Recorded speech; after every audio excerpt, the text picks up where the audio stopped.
2025 మే 7th నాడు పహల్గామ్ లో ఒక అటాక్ జరిగింది. హనీమూన్ జంటని ఒక హస్బెండ్ చంపేశారు. ఒక పాక్ ఆక్రమిత కాశ్మీర్ లో ఉన్న ఉగ్రవాద సంస్థలన్నింటినీ ధ్వంసం చేసే పని పెట్టింది. దానికి ఆపరేషన్ సింధూర్ అని పేరు పెట్టింది. భరతమాత ఒక స్త్రీ, ఆమెకు సింధూర్ అన్నది ఒక ఇండియా మ్యాప్ వేస్తే ఎట్లా ఉంటది అన్నది కారణం. మా ఇంట్లో అయితే నేను చేసే పని రెండే పనులు, ఏంటంటే బొమ్మలు గీయడం లేదా చదువుకోవడం. టెక్స్ట్ బుక్ లోపల ఉన్న లెసన్స్ కన్నా ఎక్కువ కూడా నేను ఆ టెక్స్ట్ బుక్ మీద ఉన్న అట్టల మీద ఉండే కార్టూన్ ఉంటాయి కదా, దాన్ని ఎక్కువ ఫోకస్, ఎక్కువ ఇంట్రెస్ట్ చూపించేవాడిని. మరి ఎలా వస్తాయి ఐడియాలు? ఇప్పుడు ఒక థింగ్ ఏదో జరిగింది పొలిటికల్ గా, మీరు రేపు పబ్లిష్ చేయాలి, మీరు ఇవ్వాలి డ్రా చేసి. అక్కడ పినరయి విజయన్ ఓడిపోయిండు కేరళలో, తమిళనాడులో విజయ్ గెలిచిండు. సో విజయన్ విజయ్ రెండు ఉన్నాయి కదా పేర్లు. కాబట్టి విజయన్ ఏం చేస్తున్నట్టే ఆయన సీఎం నేమ్ బోర్డు ఉంటుంది కదా, సీఎం విజయ్ అన్నదాన్ని విజయ్ నాకు ఇది పనికిరాదు, నీకు పనికొస్తే తీసుకో అన్నట్టు ఒక కార్పొరేషన్ అప్పటికప్పుడు take this, it could be useful to you అని విజయ్కి తీసి ఇస్తున్నట్టు. కార్టూన్ అంటే నవ్వించడమే కాదు కదా. సో అప్పుడు ఏం చేసిందంటే, ఇంటర్మీడియట్ అమ్మాయి, మార్కులు తక్కువ వచ్చిన అమ్మాయి ఉరి వేసుకోవడానికి వెళ్తుంది. ఒక చెట్టుకు వేలాడబడ్డ ఉరి ఉంటుంది. తీరా ఉరి వేసుకుందాం అనేసరికి ఆ ఉరి నో అన్న షేప్ లో మారిపోతుంది. మీరు ఉరి వేసుకోవద్దు అన్న ఉద్దేశంతో వేసిన కార్టూన్. తెలంగాణ ఉద్యమంలో కూడా మీ కార్టూన్స్ మేజర్ రోల్ ప్లే చేశాయట, దాని గురించి కూడా చెప్తారా? అంటే ఇప్పుడు శ్రీరాముడికి చిన్న ఉడతనే అంత అండగా సాయం చేసినప్పుడు, ఒక కార్టూనిస్ట్ గా ఉండి ఉద్యమం అంత ఉధృతంగా ఉన్నప్పుడు ఒక రెస్పాన్సిబుల్ గా స్పందించకుండా ఎట్లా అన్న ఉద్దేశంతో చాలా కార్టూన్లు గీసిన. ముఖ్యంగా శ్రీకాంతాచారి పెట్రోల్ పోసుకొని తగలబడినప్పుడు చాలా బాగా ఎమోషన్ ఫీల్ అయింది. ఒక మంటలోంచి ఒక పొగ తెలంగాణ షేప్ లో ఫామ్ అయినట్టు ఒక కార్టూన్ గీసిన.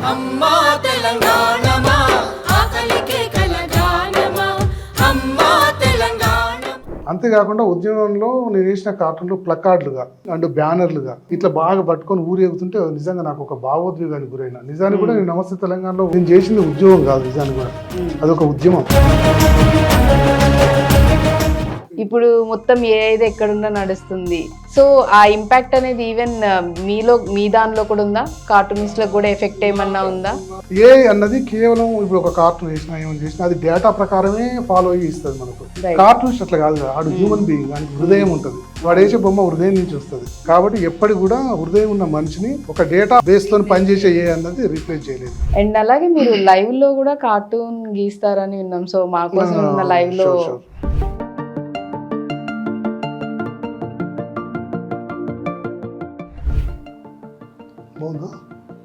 ఇలా వచ్చింది. ఓ మై గాడ్, మీ క్రియేటివిటీ సీరియస్లీ సార్ క్రేజీగా ఉంది సార్.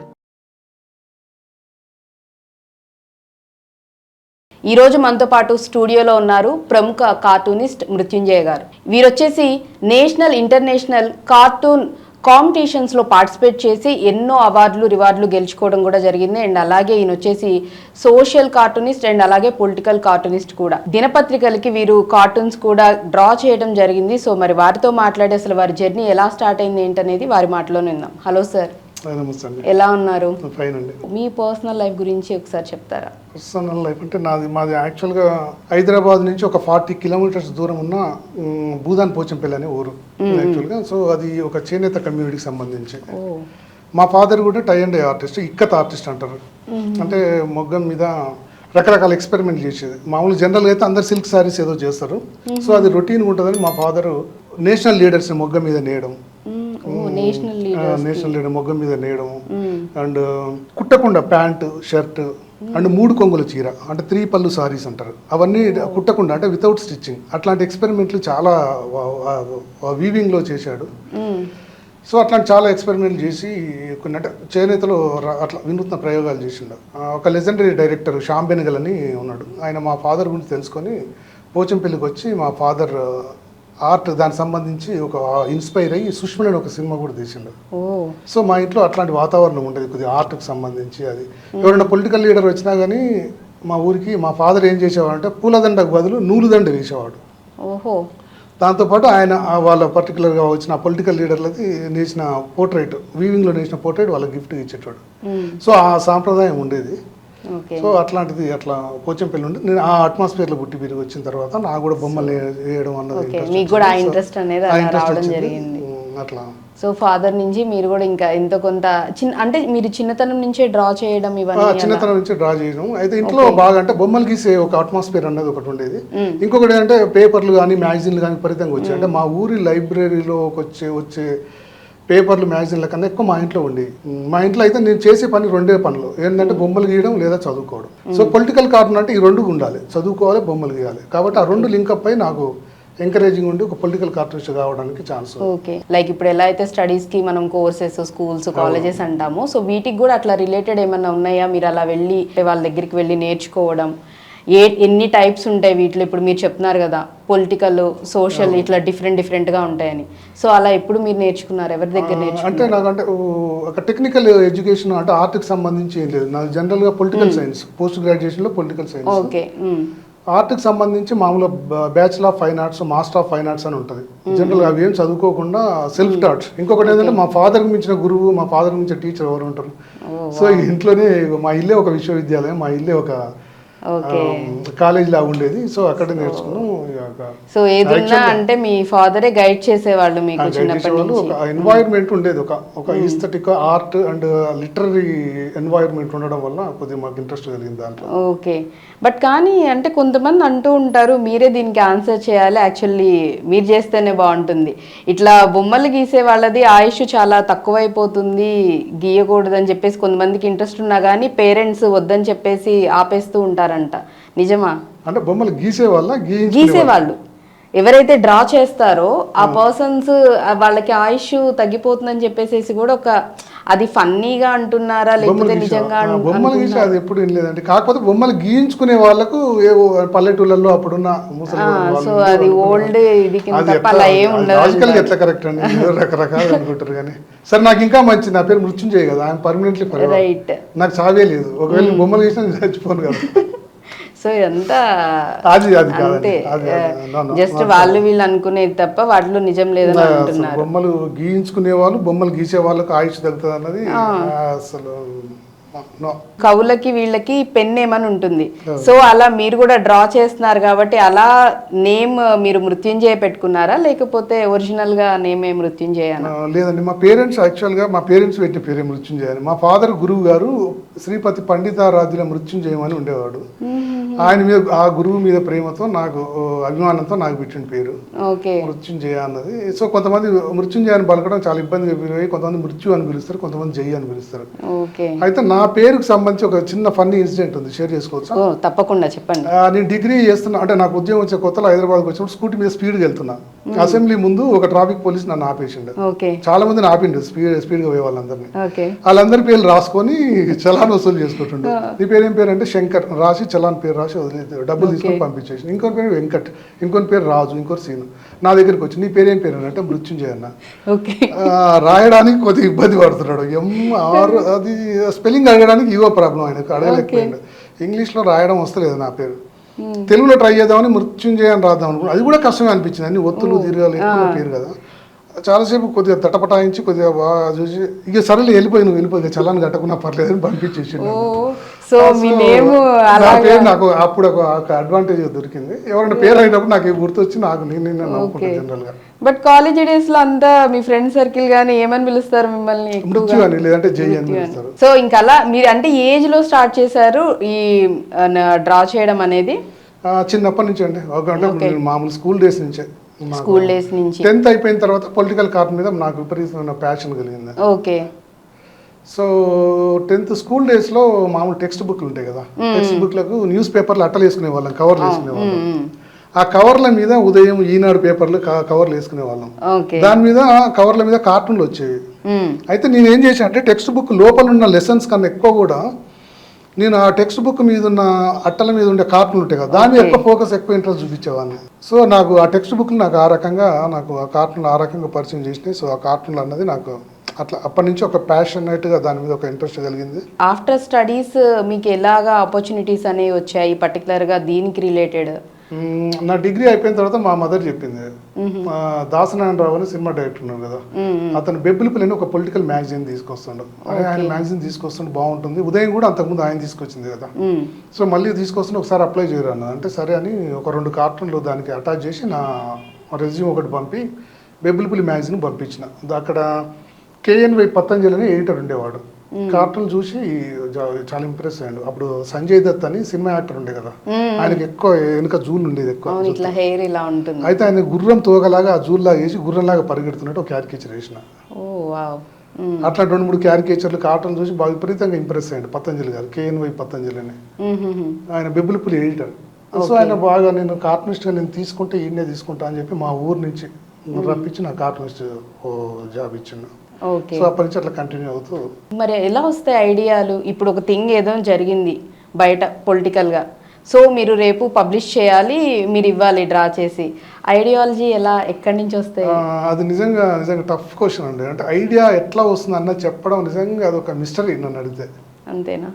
అదొకటి. ఇంకొకటి ఏంటంటే ఒక్కోసారి నాకు ఏమనిపిస్తుంది అంటే కామన్ సెన్స్ ఒకటి సరిపోతుంది అనిపిస్తుంది. అంటే ఒక ఇష్యూ జరిగితే దాని మీద అంటే స్పాంటేనియస్గా ఒక ఫన్నీగా రియాక్ట్ అయ్యేది ఎవరికైనా ఉంటుంది జనరల్గా. మనం దాని మీద ఎక్కువ ఫోకస్ చేస్తే ఒక ఐడియా తలుపుకునే మెరవచ్చు అని ఉండొచ్చు. ఇప్పుడు నేను రీసెంట్గా మొన్న తమిళనాడు కేరళ ఎలక్షన్లలో కమ్యూనిస్ట్ సీఎం పినరయి విజయన్ ఓడిపోయాడు. తమిళనాడులో మన ఎవరు విజయ్ గెలిచిండు. అక్కడ పినరయి విజయన్ ఓడిపోయిండు కేరళలో, తమిళనాడులో విజయ్ గెలిచిండు. సో విజయ్ 2 ఉన్నాయి కదా పేర్లు. ఇక నాకు ఒక క్లూ దొరికింది, అరే విజయ్ ఆల్రెడీ విజయన్గా ఆయన సీఎంగా పోయిండు, పదవి పోయింది. ఇక్కడ విజయ్ పేరుతో ఈయన సీఎం రాబోతున్నారు. కాబట్టి విజయన్ ఏం చేస్తున్నట్టు ఆయన సీఎం నేమ్ బోర్డు ఉంటుంది కదా, నేమ్ ప్లేట్, దాన్ని సీఎం విజయ్ అన్నదాన్ని విజయ్ నాకు ఇది పనికిరాదు, నీకు పనికొస్తే తీసుకో అన్నట్టు ఒక కార్టూన్ వేసిన అప్పటికప్పుడు. సో తలక్కున విజయ్ అన్నది ఒక చిన్న క్లూ వచ్చి వేసిన కార్టూన్ అది. సో ఇప్పుడు ఆ కార్టూన్ ఒకసారి చూపిస్తాను. Take this, it could be useful to you అని విజయ్కి తీసి ఇస్తున్నట్టు. సో ఈ ఓడిపోయిన విజయన్ గెలిచిన విజయ్కి ఇస్తున్నాడు. నేమ్ బోర్డు అదే కదా, మళ్ళీ కొత్తగా ఎందుకు రాసుకుంటావు, ఆల్రెడీ నా దగ్గర నువ్వు తీసుకోవాలి. సో ఈ పేర్ల మ్యాజిక్ తోని నాకు తలుక్కున మెరిసింది. ఇప్పుడు ఐడియా ఎట్లా వచ్చిందంటే అట్లా పేర్లతో కావచ్చు, లేదంటే వాళ్ళ బ్యాక్గ్రౌండ్ వల్ల కావచ్చు, ఇంకేమన్నా వాళ్ళ పొలిటికల్ బ్యాక్గ్రౌండ్ కానీ, ఇంకేమన్నా వాళ్ళు అంతకుముందు చేసిన ఎఫర్ట్ కానీ, ఇంకేమైనా చేసిన డ్రాబ్యాక్స్ కానీ, అవన్నిటిని మనం చూసుకొని కొద్దిగా మైండ్ సెటప్ చేసుకుంటే దాంట్లోంచి ఒక ఐడియా జనరేట్ కావడానికి ఛాన్స్ ఉంటుంది. బట్ సమ్ టైమ్స్ అంటే కొన్ని ఎట్లా ఉంటాయంటే ఫన్నీ వేలో డ్రా చేసి చూపిస్తారు, కొన్ని అంటే మనం కూడా ఆలోచింపజేసేలాగా కూడా కొన్ని కార్టూన్స్ అనేవి ఉంటాయి. రెండిట్లో ఏది ఎక్కువ టఫ్ అనిపిస్తుంది మీకు? అంటే యాక్చువల్గా దీని గురించి చెప్పాలంటే ముందు కార్టూన్ల గురించి 2 రకాలు విభజించవచ్చు. ఒకటి సోషల్ కార్టూన్, ఓకే, ఇంకొకటి పొలిటికల్ కార్టూన్. సోషల్ కార్టూన్ ఉద్దేశం ఏంటంటే కేవలం నవ్వించడమే, హాస్యం, హ్యూమర్ అంతే. పొలిటికల్ కార్టూన్లో 4 రకాలు ఉంటాయని నేను విభజించి చూశాను. 4 ఏంటంటే ఒకటి ఫన్నీగా ఉండడం, ఒకటి పొలిటికల్లో కూడా ఫన్నీగా ఉంటుంది. సెకండ్ మీరు అన్నట్టు థాట్ ప్రొవోకింగ్, ఒకటి ఆలోచనాత్మకం. థర్డ్ ఏంటంటే ఒక మెసేజ్ ఓరియంటెడ్, సందేశాత్మకమైన కార్టూన్. ఫోర్త్ ఏంటంటే ఒక అవేర్నెస్ కలిగించడం, కార్టూన్ ద్వారా అవేర్నెస్ కలిగించడం. దీంట్లో ఫస్ట్ ఫన్నీ ఏంటంటే మొన్న IPL మ్యాచ్ జరిగింది కదా, IPL జరిగినప్పుడు అందరు టీవీల ముందు కూర్చొని IPL మ్యాచ్ చూస్తారు. అదే రోజు ఈవినింగ్ కేసీఆర్ జగిత్యాల్లో సభ పెట్టిండు, అందరు టీవీల ముందు కూర్చొని క్రికెట్ చూస్తున్నారు. ఆ క్రికెట్ ఆడే క్రికెటర్లు మాత్రం కేసీఆర్ స్పీచ్ చూస్తున్నట్టు ఒక కార్టూన్ వేసిన.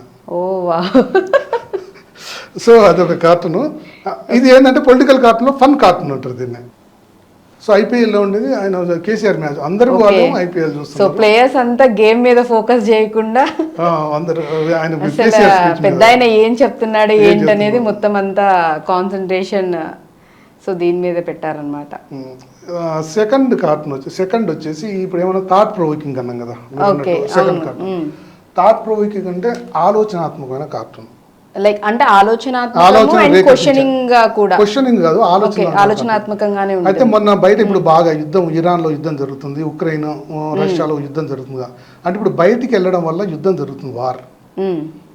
కాబట్టి ఇప్పుడు ఛత్తీస్గఢ్ వాళ్ళు ఏం చేసినట్టే, ఛత్తీస్ గవర్నమెంట్ వాళ్ళు బయటికి వెళ్ళి చాలా మంది ట్రావెల్ చేస్తున్నారు ఫారిన్కి వెళ్ళి. మీరు బయటికి ఎందుకు వెళ్తున్నారు, యుద్ధం వస్తుంది కదా, మా బస్తర్కి రండి. ఛత్తీస్గఢ్లో బస్తర్ అనేది ఒక అందమైన ఆదివాసీ గిరిజన ప్రాంతం. అయితే మీరు బయటికి ఎందుకు వెళ్తారు, బయట అంతా వారు యుద్ధం నాన్సెన్స్ ఉంది, మా దగ్గర రండి అని ఒక కాన్సెప్ట్, ఒకటి సబ్జెక్ట్ ఇచ్చారు, skip foreign travel and come to Bastar అని. అయితే దాని మీద ఒక ఆర్గనైజేషన్ దానికి ఫస్ట్ ప్రైజ్ వచ్చింది. అదేంటంటే ఫస్ట్ బాక్స్ లో ఒక అతను మొత్తం చుట్టూ గన్లు పెట్టుకొని ఉంటాడు, ఉన్నది చుట్టూ గన్లు పెట్టుకొని ఉంటాడు, అది యుద్ధం. సెకండ్ బాక్స్ లో ఒక నేచర్ కు రిప్రజెంటేషన్ గా ఒక పురివిప్పిన నెమల్ని బొమ్మ వేసిన, చుట్టూ ఒక నెమలి, పురివిప్పిన నెమలి, ఇటువైపు ఏమో అంత యుద్ధ వాతావరణం, అది కూడా పురివిప్పిన నెమల్లాగే చుట్టూ గన్నులు ఉంటాయి, యుద్ధం చేసే అతనికి. అక్కడికి పోతే అంత భయానకం, ఇక్కడికి వస్తే అందమైన ప్రకృతి ఉంటుంది అన్న ఉద్దేశంతో చేసిన కార్టూన్. అది ఒక థాట్ ప్రొవోకింగ్ కార్టూన్ అని చెప్పుకోవచ్చు. ఇది మొన్న అనౌన్స్ చేసిన కార్టూన్, ఫస్ట్ ప్రైజ్ అండి. ఇక ఫారిన్కి వెళ్తే ఇలా ఉంటుంది, అదే బస్తర్కు వెళ్తే అట్లా ఉంటుంది అన్నది కార్టూన్. సో ఇది థాట్ ప్రొవోకింగ్. ఇంకొకటి కూడా కార్టూన్ ఇంకోటి కూడా చెప్పుకోవచ్చు ఏంటంటే, మొన్న లాస్ట్ ఇయర్ 2025 May 7th నాడు పహల్గామ్లో ఒక అటాక్ జరిగింది. హనీమూన్ జంటని ఒక హస్బెండ్ చంపేశారు. పహల్గామ్ దాడిలో చాలా మంది చనిపోయారు. ఒక హనీమూన్ జంటని కూడా హస్బెండ్ చనిపోతే ఆమె బాగా ఏడుస్తూ కూర్చున్నది. అప్పుడు సెంట్రల్ గవర్నమెంట్ ఏం చేసిందంటే ఆపరేషన్ సింధూర్ అని ఒక పాక్ ఆక్రమిత కాశ్మీర్లో ఉన్న ఉగ్రవాద సంస్థలన్నింటినీ ధ్వంసం చేసే పని పెట్టింది. దానికి ఆపరేషన్ సింధూర్ అని పెట్టింది. సింధూర్ అంటే బొట్టు పెట్టడం, అంటే హస్బెండ్ కోల్పోయిన లేడీకి బొట్టు ఉండదు కదా కేవలం మన భారతీయ సంస్కృతిలో. సో ఆపరేషన్ సింధూర్ అని పెట్టారు. అప్పుడు నేను వేసిన కార్టూన్ నాకు నిజానికి కూడా నేను బాగా విపరీతంగా అంటే ఇది ఎందుకో ఎమోషనల్ ఫీల్ అయినా ఇన్సిడెంట్ చూసినప్పుడు కూడా ఎట్లా చాలా హార్ట్ టచింగ్ ఎమోషన్ ఫీల్ అయ్యి చేసిన కార్టూన్. ఓకే, అప్పుడు అన్నిటి సక్సెస్ఫుల్ గా ధ్వంసం చేసిన తర్వాత అనిపించింది, భరతమాత ఒక స్త్రీ, ఆమెకు సింధూర్ అన్నది ఒక ఇండియా మ్యాప్ వేస్తే ఎట్లా ఉంటుంది అన్నది కార్టూన్ వేసిన. అది బాగా మంచి విపరీతంగా వైరల్ అయింది. అప్పుడు కూడా బాగా ఆపరేషన్ సింధూర్ అన్నది ఒక ఇండియా మ్యాప్, భరతమాతకు ఇండియా మ్యాప్లో ఉన్న సింధూరం ఒక కార్టూన్ వేసినట్లు. పెహల్గామ్లో అటాక్లో చనిపోయిన హనీమూన్ జంటకు ట్రిబ్యూట్గా ఈ కార్టూన్ వేసిన. అంటే నేషన్ వైడ్గా బాగా వైరల్ అయింది, నాకు మంచి పేరు తెచ్చి పెట్టిన కార్టూన్. బట్ కానీ ఐస్లో మాత్రం చాలా అంటే ఆపరేషన్ సింధూర్ ఎంత సీరియస్గా తీసుకున్నారనేది చూపించేలాగా అసలు చాలా బాగా చూపించారు. ఎట్లా ఉంటే అమ్మవారిని చూసినట్టు. మన భారతీయ సంస్కృతిలో స్త్రీని అట్లే చూపెట్టాలి కదా, ఒక దేవతలాగా. తర్వాత మెసేజ్ ఓరియంటెడ్ కార్టూన్. మెసేజ్ అంటే ఇప్పుడు చాలా మంది కూడా ట్రాఫిక్ రూల్స్ పాటించకుండా, హెల్మెట్లు పెట్టకుండా యూత్ విపరీతంగా ర్యాష్ డ్రైవింగ్ చేసి ప్రాణాలు ఓడగొట్టుకుంటారు తలకాయలు. హెల్మెట్ అన్నది మస్ట్గా ధరించాలి, చాలా ఇంపార్టెంట్. సో దానికి నేను వేసిన కార్టూన్ ఏంటంటే, మామూలుగా సంజీవని పర్వతం అని హనుమంతుడు సంజీవని పర్వతం తీసుకొస్తాడు. అది ప్రాణం పోసేది కదా సంజీవని అంటే. సో హనుమంతుడు సంజీవని పర్వతం బదులు ఒక హెల్మెట్ తీసుకొస్తుంటాడు. అసలు క్రియేటివిటీ, థాట్ ప్రాసెస్ అనేది రియల్లీ అమేజింగ్. సో ఇది ఒక ఇట్లా కార్టూన్ వేసిన, జనాల్లో కూడా బాగా మంచిగా అయింది. దీన్ని కూడా ప్రైజ్ ఇచ్చిన కార్టూన్. సో సంజీవని పర్వతం, ప్రాణం పోసే సంజీవని పర్వతం ఎంత ఇంపార్టెంటో యూత్ కు హెల్మెట్ అంత అవసరం. ఇది ఏంటంటే పబ్లిక్ మెసేజ్ ఓరియంటెడ్ మెసేజ్ ఇస్తున్నట్టు. ఇంకొకటి లాస్ట్ వన్ పొలిటికల్ కార్టూన్లో అవేర్నెస్ సంబంధించి. మొన్న ఇంటర్మీడియట్లో రిజల్ట్ వచ్చినప్పుడు కొంతమంది ఫెయిల్ అయిన వాళ్ళు అమ్మాయిలు, కొంతమంది తక్కువ మార్కులు వచ్చిన అమ్మాయిలు అప్పటికప్పుడు ఏం చేసినట్టే సూసైడ్ చేసి చచ్చిపోయారు. ఒక్కరోజు 8 మంది చనిపోయారు. చాలా బాధ అనిపించింది. అప్పుడు నాకు ఎట్లా అనిపించింది అంటే ఏదైనా ఒక కార్టూన్ వేయాలనిపించింది. కార్టూన్ అంటే నవ్వించడమే కాదు కదా, అవేర్నెస్ చేయాలి. కనీసం ఆ కార్టూన్ చూసి ఎవరైనా ఆగిపోయినా ఆ కార్టూన్కి అంతకు మించిన గౌరవం దక్కదు హాల్లో. సో అప్పుడు ఏం చేసిందంటే, ఒక లేడీ, ఒక చిన్న అమ్మాయి, ఇంటర్మీడియట్ అమ్మాయి, మార్కులు తక్కువ వచ్చిన అమ్మాయి ఉరి వేసుకోవడానికి వెళ్తుంది. ఒక చెట్టుకు వేలాడబడ్డ ఉరి ఉంటుంది. తీరా ఉరి వేసుకుందాం అనేసరికి ఆ ఉరి నో అన్న షేప్లో మారిపోతుంది. మీరు ఉరి వేసుకోవద్దు అన్న ఉద్దేశంతో వేసిన కార్టూన్. ఓకే, సో ఆవేశపడి తొందరపడి అట్లా వేసుకోవద్దు, అవేర్నెస్ కలిగించే కార్టూన్. ఉరి వేసుకుందాం అనుకుంటుంది, వేసుకోక ఎందుకు వేసుకుంటారు నో అని. అంటే నేను అనేది ఏంటంటే, కార్టూన్ అనేది కేవలం అంటే నవ్వించడమే కాకుండా ఒక సోషల్ రెస్పాన్సిబిలిటీ ఉంటుంది, ఒక అవేర్నెస్ కలిగించవచ్చు, థాట్ ప్రొవోకింగ్ చేయొచ్చు. ఎక్కువ టఫెస్ట్ ఏదంటారు? ఏ టైప్ ఆఫ్ కార్టూన్ బాగా టఫెస్ట్? అంటే డ్రా చేయడానికన్నా వేయడానికన్నా చాలా టైం పడుతుంది, టైం టేకింగ్ అనేది. టైం టేకింగ్ అన్నది కార్టూన్ అదే ఇప్పుడు ఇట్లాంటిది ఒక అవేర్నెస్ కలిగించే కార్టూన్. ఒక ఎక్స్ట్రీమ్ స్టెప్ తీసుకొని లైఫ్ని ఎండ్ చేసుకోవాలన్న ఉద్దేశం ఉన్న వాళ్ళకు అక్కడి నుంచి వాళ్ళని మార్చేసి వాళ్ళని మామూలు లైఫ్లోకి మళ్ళీ తీసుకురావాలని చెప్పించే అట్లా కార్టూన్ వేయడం కష్టమైన పని. అండ్ అలాగే జోక్, మామూలుగా కార్టూన్, క్యారికేచర్ 3 సేమే అంటారా, లేకపోతే వాటిలో కూడా ఏమైనా డిఫరెన్స్ ఉంటుందా? మనకు చూస్తే సేమే అనిపిస్తుంది. జోక్ అంటే వింటే నవ్వొచ్చేది, కార్టూన్ అంటే కంటే నవ్వొచ్చేది, అంటే కనిపిస్తే చూస్తే నవ్వొచ్చేది కార్టూన్. మనం ఎవరైనా జోక్ చెప్తే లేదా చదివితే నవ్వు వచ్చేది జోక్. కార్టూన్లో ఒక ఇలస్ట్రేషన్ థింకింగ్ ఉంటుంది, ఒక విజువల్ ఎఫెక్ట్ ఉంటుంది కార్టూన్లో. తర్వాత క్యారికేచర్ అంటే ఒక పర్టికులర్ మనిషిని ఒక ఫీచర్స్, ఎక్స్ప్రెషన్స్, ఓవరాల్గా బాడీ లాంగ్వేజ్, బాడీని ఎగ్జాజరేట్ చేసి కొంచెం ఫన్నీగా చేస్తే అది క్యారికేచర్. అంటే ఇప్పుడు ఫర్ ఎగ్జాంపుల్ క్యారికేచర్ అంటే ఇప్పుడు కొంతమందిని చూస్తే పొడుగ్గా ఉన్న వాళ్ళని వాడేంట్రా కొంగలాగా ఉన్నాడు అంటారు. కొంతమంది అమ్మాయి పోనీటైల్ వేసుకుంటారే గుర్రంతో ఒకలాగానే ఉంది అని అంటారు. కొంతమంది కొంచెం ఇంబ్యాలెన్స్ గా నడిస్తే బాతులాగా నడుస్తుంది అని అంటారు. వీటన్నిటిని విజువలైజ్ చేస్తే క్యారికేచర్. దేంతో అయితే కంపేర్ చేస్తున్నారు దాన్ని విజువలైజ్ చేస్తే క్యారికేచర్, కొంచెం ఫన్నీగా. సో క్యారికేచర్ అండ్ జోక్ ఉద్దేశం ఏంటంటే హ్యూమర్, కామెడీ. కానీ కార్టూన్ ఉద్దేశం, పొలిటికల్ కార్టూన్ ఉద్దేశం అంతకు మించి నవ్వించడం కంటే ఎక్కువ. ఇప్పుడు నేను చెప్పిన ఈ 4 వేరియేషన్స్. సో మెనీ థింగ్స్ ఉన్నాయి కదా, చాలా రకాల కళలు, ఆర్ట్స్ ఉన్నాయి. బట్ ఇన్ని పెట్టుకొని అగైన్ మీరు కార్టూన్ దీన్నే చూస్ చేసుకోవడానికి ఏమైనా పర్టికులర్ రీజన్? అదే ఇంతకుముందు చెప్పాను కదా, అంటే ఇంట్లో ఉన్న ఎన్వైర్న్మెంట్ అటువంటిది. పైగా మా ఫాదర్ కూడా ఆర్టిస్ట్ కావడము, ఇంట్లో పేపర్లు, మ్యాగజైన్లు విపరీతంగా ఉండడము, మేము చదవడము, దాంట్లో కార్టూన్లు రావడము. పైగా ఇంకొకటి ఏంటంటే గవర్నమెంట్ జాబ్ సంపాదించే కంటే గవర్నమెంట్ చేసే వైఫల్యాన్ని ఎత్తి చూపే పొలిటికల్ కార్టూన్ మీదనే ఎక్కువ ఇంట్రెస్ట్ కలిగింది. నేను విన్నాను తెలంగాణ ఉద్యమంలో కూడా మీ కార్టూన్స్ మేజర్ రోల్ ప్లే చేశాయట, దాని గురించి కూడా చెప్తారా? అసలు ఎలా? అంటే ఫస్ట్ నేను బెబ్బులపల్లి మ్యాగజైన్లో వర్క్ చేసిన తర్వాత ఆంధ్రభూమిలో 4 ఏళ్ళు పనిచేశాను, పొలిటికల్ కార్టూన్స్ 10 ఏళ్ళు పనిచేశాను. ఆ తర్వాత TV5లో యానిమేషన్ డైరెక్టర్గా చేశాను 4 ఏళ్ళు. అక్కడ 2D అండ్ 3D యానిమేషన్ చేశాను. తర్వాత నమస్తే తెలంగాణ జాయిన్ ఇంకా కంటిన్యూ అవుతున్నా. దాంట్లో ఎందుకు జాయిన్ అయినంటే తెలంగాణ ఉద్యమం నేపథ్యంగా మనకి ఏమన్నా అంటే కార్టూన్ వేయడానికి ఏమన్నా ఛాన్స్ అంటే కొద్దిగా వేస్తే బాగుంటుందని ఉద్దేశించాను. అంటే ఇప్పుడు శ్రీరాముడికి ఉడత, అంత చిన్న ఉడత ఎట్లా సాయం చేసింది, అంత అండగా ఉంది. చిన్న ఉడతనే అంత అండగా సాయం చేసినప్పుడు ఒక కార్టూనిస్ట్గా ఉండి ఉద్యమం అంత ఉధృతంగా ఉన్నప్పుడు ఒక రెస్పాన్సిబుల్గా స్పందించకుండా ఎట్లా అన్న ఉద్దేశంతో కార్టూన్ గీయాలనిపించి నమస్తే తెలంగాణ జాయిన్ అయ్యి చాలా కార్టూన్లు గీసిన. ఉడతా భక్తిగా నేను ఏదో నా ఎఫర్ట్ నేను చేసిన. దాంట్లో ముఖ్యంగా శ్రీకాంతాచారి పెట్రోల్ పోసుకొని తగలబడినప్పుడు చాలా బాగా ఎమోషన్ ఫీల్ అయ్యాను నేను. ఒక మంటలోంచి ఒక పొగ తెలంగాణ షేప్లో ఫామ్ అయినట్టు ఒక కార్టూన్ గీసిన. అదైపోతుంటాడు, దాంట్లో కార్టూన్ ఉంది, తర్వాత మీరు దాంట్లో ప్లే చేసుకోవచ్చు. ఆ మంటల నుంచి ఎగిసిపడుతున్న స్మోక్ పొగ నుంచి తెలంగాణ షేప్ ఒకటి వేస్తున్నట్టు ఒక కార్టూన్ వేసిన. అట్లాంటి తెలంగాణ ఉద్యమంలో చాలా కార్టూన్లు వేసిన. తర్వాత ఏం చేసినట్టు తెలంగాణ ఉద్యమంలో కవులు కలం అందించారు, గాయకులు గలం అందించారు, కార్టూనిస్టులు నా వంతు కృషి కార్టూన్ ద్వారా మీరు అన్నట్టు ఉడతా భక్తిగా ఏదో ఎంతో కొంత ఎఫర్ట్ చేసిన అని ఆ సంతృప్తినిచ్చింది ఒకటి. ఇంకొకటి ఏంటంటే నేను రెగ్యులర్గా అప్పుడున్న కలం కవాతు, సాగరహారం, సకల జనుల సమ్మె, వంట వార్పు అని ప్రతి ఎపిసోడ్లు, ప్రతి ఇష్యూస్ జరిగిన ప్రతి క్షణంలో నేను వేసిన కార్టూన్లు ఉన్నాయి. ఆ కార్టూన్లు అన్నీ చూసిన ఎన్ఆర్ఐ ఒకరు ఫోన్ చేసి చెప్పిండు, అన్నా నువ్వు తెలంగాణ ఉద్యమంలో వేసిన కార్టూన్ నిజంగా ఒక ఐకనోగ్రఫీ, ఒక విజువల్ డాక్యుమెంటేషన్ అవుతుంది. ఎప్పటికైనా తెలంగాణ చరిత్ర చదవాలంటే నీ కార్టూన్ చూస్తే సరిపోతుంది, మొత్తం బుక్ అంతా చదవాల్సిన అవసరం లేదని అంత బాగుందండి. సో మీ కార్టూన్స్ చూసి అసలు ఎలా స్టార్ట్ అయింది, ఎంతమంది కష్టపడ్డారు, ఎలా వచ్చిందని? జూన్ 2న తెలంగాణ రాష్ట్రం ఏర్పడితే జూన్ 8న అంటే ఒక 6 రోజుల వ్యవధిలోనే తెలంగాణ గవర్నమెంట్ కొత్తగా ఫామ్ అయిన తెలంగాణ రాష్ట్రంలో రవీంద్రాబాద్లో మొట్టమొదటి సాంస్కృతిక కార్యక్రమం కింద నేను వేసిన ఉద్యమ కార్టూన్ రవీంద్రాబాద్లో ఎగ్జిబిట్ చేశారు. అది తెలుగు కార్టూన్కు దక్కిన నిజంగా అరుదైన గౌరవంగా నేను భావిస్తున్నా. అప్పుడు దానికి గెస్ట్గా వచ్చిన గోరటి వెంకన్న, మీకు తెలుసు ప్రజా గాయకుడు, వాగ్గేయకారుడు గోరటి వెంకన్న గెస్ట్గా వచ్చి ఒక మాట అన్నాడు, ఉద్యమకాలంలో మృత్యుంజయ చేసిన కార్టూన్లు ఒక మౌన సంభాషణ ఉన్నాయి, ఆ కార్టూన్లలో మౌన జ్వలితావేశం కూడా ఉంది కార్టూన్లలో అని ఒక మంచి కాంప్లిమెంట్ ఇచ్చిండు.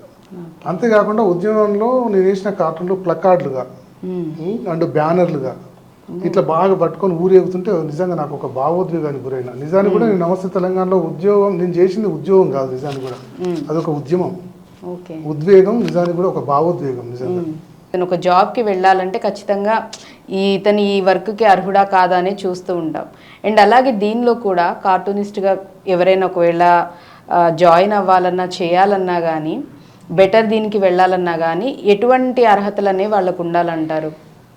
కార్టూనిస్ట్కు అంటే పొలిటికల్ కార్టూనిస్ట్కు జనరల్గా ఏం కావాలంటే అంటే చదవడం అనేది చాలా ఇంపార్టెంట్. అంటే జనరల్ కరెంట్ పొలిటికల్ ఇష్యూస్ మీద మంచి అండర్స్టాండింగ్, ఒక అవగాహన ఉండాలి, పట్టు ఉండాలి. రైట్. అంటే స్పాంటేనిటీ అన్నది ఉండాలి. స్పాంటేనిటీ అంటే మనం ఇన్స్టెంట్గా రియాక్ట్ అయ్యే ఒక క్యాపబిలిటీ ఉండాలి. అట్లాంటివి ఉండాలి. ముఖ్యంగా కార్టూనిస్ట్ అంటే చాలా మంది ఏమనుకుంటారు అంటే బొమ్మలు గీసే వాళ్ళు అనుకుంటారు. బొమ్మలు గీయడం అన్నది సెకండరీ నన్ను అడిగితే, చదవడం అన్నది ఫస్ట్. ఓకే. పొలిటికల్ కార్టూనిస్ట్ అనేవాడు చదివేవాడు, తర్వాతనే బొమ్మలు గీసేవాడు. సో చదవడం అనేది ఇంపార్టెంట్. ఇంకొకటి ఏంటంటే డాక్టర్లు ఉంటారు, డాక్టర్లకు సంబంధించిన బుక్సే చదువుతారు. ఇంజనీర్లు ఉంటారు, ఇంజనీర్లకు సంబంధించిన బుక్సే చదువుతుంటారు. కార్టూనిస్ట్ అనేవాడు అట్లా కాదు, అన్ని రకాల బుక్స్ చదవాలి. ఎందుకంటే ఏ ఇన్సిడెంట్ అని దాన్ని ఒక మెటాఫర్గా, ఒక ఉపమానంగా, ఒక రూపకంగా దాన్ని కార్టూన్గా మళ్ళీ చేయొచ్చు కదా కార్టూన్. ఇప్పుడు ఇంకెక్కువ ఎస్పెషల్లీ మైథాలజీ మీద కూడా మంచి కమాండ్ ఉండాలి కార్టూన్. అంటే ఇప్పుడు ఇంతకుముందు మీకు చూపించినట్టు ఒక మైథాలజీ, ఒక పురాణాలకు సంబంధించి, కావ్యాలకు సంబంధించింది పొలిటికల్ ఇష్యూ, కరెంట్ పొలిటికల్ ఇష్యూకు లింకప్ చేయడం వల్ల జనాలు అట్రాక్షన్ వస్తుంది. ఇప్పుడు హనుమంతుడు సంజీవని పర్వతం తీసే వాళ్ళు హెల్మెట్ తీసుకొని రావడం అన్నది, ఇప్పుడు అప్పుడున్న హనుమంతుడు హెల్మెట్ పట్టుకోవడం అన్నది కొద్దిగా మనం అప్పుడున్నదాన్ని ఇప్పటికి లింకప్ చేసినాం కదా. రైట్. సో అట్లా. అండ్ అలాగే సోషల్ కార్టూన్ కానీ పొలిటికల్ కార్టూన్ కానీ వాళ్ళకి ఎటువంటి అర్హతలు ఉండాలి, అండ్ అలాగే at the same time responsibility కూడా ఏ విధంగా ఉండాలి వాళ్ళకి? సోషల్ కార్టూనిస్టులకు అంటే వాళ్ళని మినహాయిస్తే పొలిటికల్ కార్టూనిస్ట్కు బాధ్యత, రెస్పాన్సిబిలిటీ చాలా అవసరం. అంటే సొసైటీ పట్ల కన్సర్న్ ఉండాలి, సమాజం పట్ల అవగాహన ఉండాలి. ఇంకొకటి ఏంటంటే యాక్చువల్గా పొలిటికల్ కార్టూన్ అంటే దీన్ని ఆర్ట్ ఆఫ్ కంప్లైంట్ అంటారు, అంటే ఫిర్యాదు కళ. పొలిటికల్ కార్టూనిస్ట్ ఒక సామాన్యుడి తరపున ఉండి ప్రభుత్వంలో ఉండే వైఫల్యాలని సొసైటీకి కంప్లైంట్ చేయడం పొలిటికల్ కార్టూన్ ఉద్దేశం. వాని పక్కన ఎప్పుడు కామన్ మ్యాన్ ఉండాలి, కామన్ మ్యాన్ విడవద్దు, కామన్ మ్యాన్ పక్కనే ఉండాలి పొలిటికల్ కార్టూనిస్ట్. పొలిటికల్ కార్టూనిస్ట్కు ఆ రెస్పాన్సిబిలిటీ చాలా. మీకు చిన్న ఉదాహరణ చెప్తా. టైమ్స్ ఆఫ్ ఇండియాలో ఆర్కే లక్ష్మణ్ అనే కార్టూనిస్ట్ ఉండే, చాలా పాపులర్.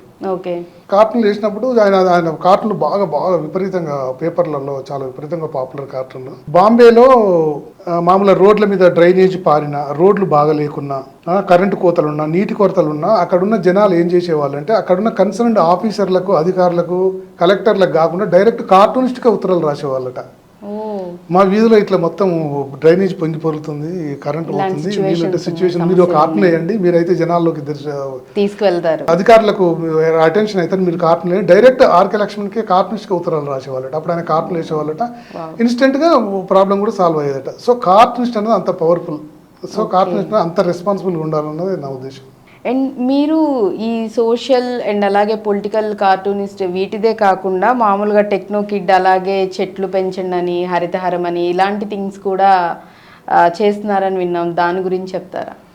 టెక్నో కిడ్ అంటే ఇప్పుడు అదొక చిన్న ఇన్సిడెంట్ ద్వారా నాకు వచ్చిందండి. అది ఏంటంటే టెక్నో కిడ్ అంటే ఇప్పుడున్న పిల్లలు ఉన్నారు కదా, పిల్లలు ఎక్కువ టెక్నాలజీకి అడాప్ట్ అయిపోయి వాటికి ఇన్ఫ్లుయెన్స్ అయ్యి వాటికి మ్యానిపులేట్ అయ్యి వాళ్ళకి విపరీతంగా వాళ్ళ ప్రవర్తన.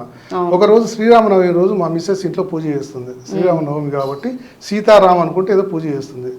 మా కొడుకు మా వాడు దగ్గరికి వెళ్ళి నా దగ్గరికి వచ్చి అంటుండు, అరే మమ్మీ సీతారాం అంటుంది ఏంటి డాడీ, సిడి ర్యామ్ కదా ఉండేది, సిడి ర్యామ్ కదా సీతారాం అంటుంది అనేసరికి నాకు అరే నేను షాక్ అయినా. కాదు అది సీతారాం అంటే దేవుడు, దేవుడు దేవత. సిడి ర్యామ్ అన్నది కంప్యూటర్లో ఉండేది, ఆ ర్యాములు సీడీలు వేరు, అవి వేరు ఇవి వేరు. నాకు అనిపించింది అరే ఈ సబ్జెక్ట్ని తీసుకొని ఎందుకు కార్టూన్ వేయకూడదు అనిపించింది. సో అట్లా ఆ కార్టూన్ ఒక 100 కార్టూన్లు వేసిన అట్లా. ఇప్పుడు ఉదాహరణకు మీకు చూపిస్తా. ఇప్పుడు ఒక చిన్న పిల్లగాంతో ఆర్గ్యుమెంట్ చేస్తుంది, సరే సిస్టరు అన్నయ్యతో అనుకోండి. వాని కోపం వచ్చి ఏం చేస్తుందంటే నువ్వు ఎక్కువ మాట్లాడితే నేను బ్లూటూత్ రాలగొడతా అంటుండు. మామూలు పళ్ళు రాలగొడతా అంటారు కదా, అప్డేటెడ్ వర్షన్. సో అట్లా పిల్లలకు పళ్ళు అన్నది మర్చిపోయారు, ఒరిజినల్ టూత్ అన్నది మర్చిపోయారు, బ్లూటూత్ అంటేనే తెలిసిపోతుంది. అట్లా. ఇంకొకటి పక్కనండి, ఈమె ముగ్గు వేస్తుంది, ఆ ముగ్గుని వాడికి తెలియదు అది ముగ్గు అన్నది మన సంప్రదాయం కదా, ఆడ హ్యాష్ ట్యాగ్ అనుకుంటుండడు. మామూలుగా మనం పెట్టే క్యాప్షన్లకు పక్కన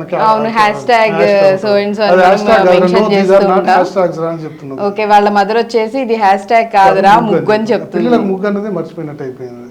విష్ణుమూర్తికి మామూలుగా విష్ణు చక్రం అని చెప్తుంటాడు కదా, అది చిన్న పిల్లగాడు ఏమనుకుంటా అది ఫిడ్జెట్ స్పిన్నర్ అనుకుంటుండడు. మామూలుగా పిల్లలు ఫిడ్జెట్ స్పిన్నర్ చెప్తారు కదా, వీళ్ళు చివరికి దేవుణ్ణి కూడా ఫిడ్జెట్ స్పిన్నర్ అని అడుగుతున్నాడు. సో మదర్ అక్కడ షాక్ అవుతుంది. పిల్లలకు అంటే ఒరిజినల్ ఉన్న మన సంస్కృతి సాంప్రదాయం మర్చిపోయి టెక్నాలజీకి అట్లా అడాప్ట్ అయిపోయి అట్లా అయిపోతున్నారు. ఇంకొక కార్టూన్ ఎంత ఎఫెక్ట్ చేస్తుంది టెక్నాలజీ అనేది త్రూ కార్టూన్. మామూలుగా చిన్నపిల్లలు మామూలుగా పుట్టగానే శిశువుకు బొడ్డు ఊడిపోతుంది తెలుసు కదా, పెద్ద బొడ్డు ఉంటుంది. అయితే వీడు ఏమనుకుంటున్నాడు అంటే అది డివైస్ అనుకుంటున్నాడు. యూఎస్బి డివైస్ అని అడుగుతున్నాడు. అంటే వాడికి తెలియదు అది బొడ్డు మామూలుగా పెద్దగా ఉంటుంది కదా. ఓకే, వాళ్ళ బ్రదరో ఎవరో చిన్నపిల్ల పాప పుడితే యూఎస్బి డివైస్ అని అడుగుతుంది. ఓకే, ఇప్పుడు మనం బయటికి వెళ్తే నేచర్ లోకి వెళ్తే ఒక అందమైన రెయిన్బో ఉంటుందండి. ఇప్పుడు రెయిన్బో కూడా పిల్లలు గుర్తుపట్టి రాకుండా వాళ్ళు ఏమనుకుంటుంటే వైఫై అని అడుగుతున్నారు దాన్ని. ఇట్లా రౌండ్ కదా. ఓకే, సో వాళ్ళ గ్రాండ్ ఫాదర్ ని అడుగుతున్నాడు. సో ఇట్ ఈస్ వైఫై అని. సో ఆయన చెప్తున్నాడు అది ఓకే వైఫై కాదు రెయిన్బో అని చెప్తున్నారు అనమాట. సో ఇట్లా ఇట్లా ఒక 100 కార్టూన్లు వేసేది ఈ సబ్జెక్ట్ మీద.